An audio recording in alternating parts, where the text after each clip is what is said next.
Oi pessoal, tudo bem? Nessa aula a gente vai falar sobre sólidos inscritos e sólidos circunscritos numa esfera. Então a gente diz que um sólido está inscrito numa esfera quando ele aparece, contido aqui na região interior dessa esfera, tá bom? Tocando ali a superfície da esfera. Essa é a ideia. Então tem vários sólidos que podem ser inscritos numa esfera, né? Os mais comuns são o cubo, né? Pode ser um paralelepípedo também, né? Mas em geral é o cubo, cilindro, cone. Tá? O cilindro e o cone podem ser quaisquer, mas normalmente a gente vai trabalhar com o cilindro equilátero e com o cone equilátero também, tá? Que são mais fáceis mesmo de lidar. Pessoal, então a gente precisa, né? A gente precisa saber em cada situação quais são as propriedades que a gente pode observar para poder resolver o exercício pedido, tá bom? Então eu sei que muita gente tem dificuldade de desenhar as figuras, né? Se você tem a figura desenhada, é mais fácil de você entender o que está acontecendo, né?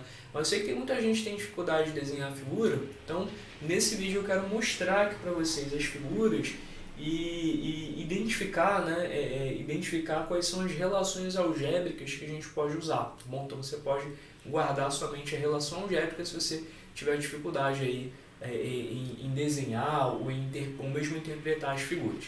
Bom, pessoal, vamos lá, vamos dar uma olhadinha, né? Primeira situação aqui, eu tenho um cubo que está inscrito numa esfera, né?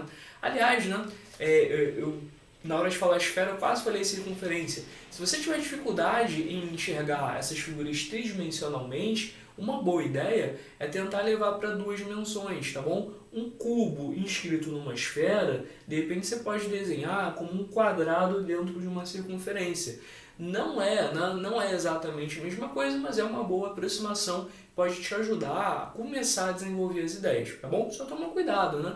Que nem tudo que acontece no plano acontece no espaço, né? Então você tem que tomar cuidado aí para não fazer suposições falsas a partir de um desenho enganoso, tá bom? Então tem que tomar cuidado com isso também.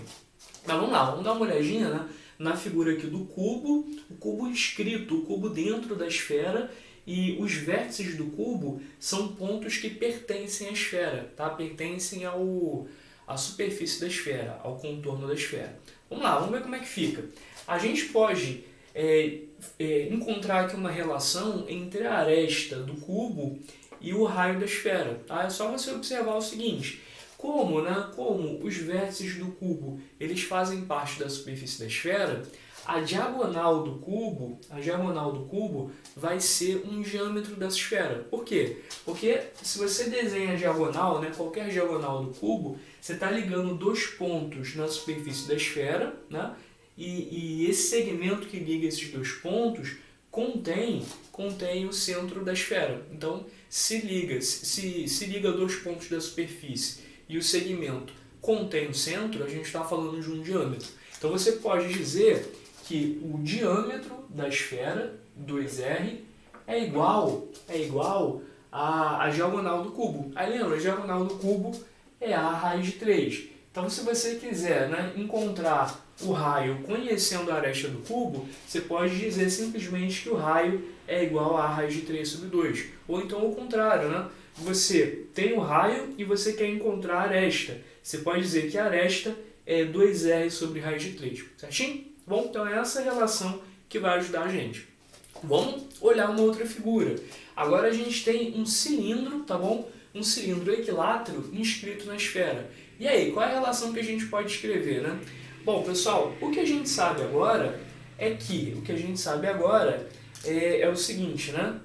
É que essa diagonal aqui, olha só, do mesmo jeito, nessa essa diagonal da seção meridiana do cilindro, né? Essa diagonal vai coincidir também, né? Vai coincidir também com o diâmetro da esfera, tá? Então eu posso escrever que a diagonal, né? A diagonal coincide com o diâmetro da esfera. Então, deixa eu colocar aqui, diâmetro da esfera é igual a diagonal da seção meridiana. Diagonal da seção meridiana, tá bom? Como a gente está lidando com um cilindro equilátero, a gente consegue achar rapidinho essa seção meridiana. É só a gente observar o seguinte: quanto que vale aqui o raio, né? O raio da base. né? E aí a gente vai dizer que a altura é 2 vezes esse raio, uma vez que a gente está lidando com um cilindro equilátero. E aí o que vai acontecer? A gente tem, né, a seção meridiana como um quadrado, 2R por 2R, um quadrado de lado 2R, a diagonal vai ser a diagonal do quadrado de lado 2R, quer dizer, o lado vezes raiz de 2, o lado multiplicado por raiz de 2. Então eu posso escrever, né, que 2R é igual ao lado, né, 2R, 2Rzinho, vezes raiz de 2. Posso simplificar por 2 dos dois lados, e aí a gente tem essa relação. O raio da esfera, que é o Rzão, né, o raio da esfera, vou até desenhar aqui, né? Aqui é o Rzão, o raio da esfera, e aqui também. O raio da esfera, ele é igual ao raio aqui da base do cilindro, multiplicado por raiz de 2. É igual a Rzinho vezes raiz de 2. Certinho, pessoal? Essa é a nossa segunda fórmula. E se a gente tiver um cone, né? Se a gente tiver um cone equilátero inscrito numa esfera, também uma situação comum. Bom, aí, né? Aí a gente vai olhar para essa figura e olhar também para a seção meridiana. Né? Observa que a seção meridiana é um triângulo equilátero, tá bom? É um triângulo equilátero. Então a gente pode enxergar, né? A gente pode olhar só para a seção meridiana e olhar aqui para esse contorno que é um círculo máximo, e enxergar nessa figura como um triângulo equilátero inscrito numa circunferência, tá bom? E aí você vai poder dizer o seguinte, que esse pontinho aqui, que a gente está enxergando como centro da esfera, se a gente olhar, né, em 2 dimensões, a gente vai enxergar esse ponto como centro de quê? Né? Como centro da circunferência, né? É centro da esfera em 3 dimensões, mas se a gente olhar em 2 dimensões, a gente vai enxergar esse ponto como centro da circunferência. E aí, né, esse centro vai ser o centro da circunferência que circunscreve o triângulo equilátero, ou seja, circuncentro do triângulo equilátero. Mas aí a gente recorda lá da geometria plana que no triângulo equilátero todos esses pontos notáveis eles coincidem, o circuncentro, o incentro, o ortocentro e o que é mais importante para a gente, o baricentro. Então esse pontinho aqui é baricentro do triângulo que é a seção meridiana do cone equilátero. Ou seja, tá vendo, né? Essa medidazinha aqui, que é o raio da esfera, né? Essa medida, pessoal, ela vai coincidir com 2/3 da altura do cone, certinho? 2/3 da altura do cone. Mas por que isso, né? Por que 2/3 da altura do cone? Por conta, né, daquela relação do baricentro, né?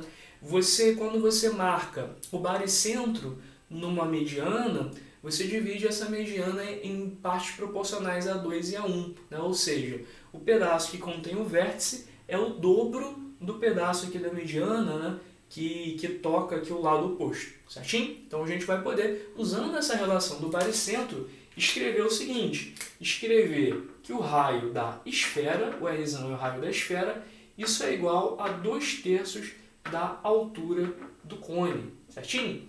Mas e se eu não tiver a altura do cone, se eu tiver alguma outra relação, se eu tiver, por exemplo, aqui o Rzinho, né? Se eu tiver aqui o Rzinho, é só você observar o seguinte, esse triângulo ele é equilátero, então ele seria um triângulo equilátero de lado 2R, né? Ele seria um triângulo equilátero de lado 2R. E a altura vai ser lado vezes raiz de 3 sobre 2, tá? Então a altura vai ser o seguinte, vai ser R raiz de 3. Então a gente pode trocar, né? O Rzão é igual a 2/3 da altura, só que a altura em relação aqui ao raio da base é R raiz de 3, né? Vê se dá certinho. R raiz de 3. Então a gente tem essa relação também entre o raio da esfera e o raio aqui da base do cone, né? Só conferir se deu certinho. Vamos lá. Se a gente pega aqui esse lado, né? Esse lado é 2R raiz de 3 sobre 2 vai dar R raiz de 3, né? Que é a altura. Beleza, né? Bateu certinho. Ok, pessoal? Bom, esses foram os principais sólidos inscritos. No próximo vídeo a gente volta para falar sobre os principais sólidos circunscritos, certo? É isso, né? Até lá. Tchau, tchau.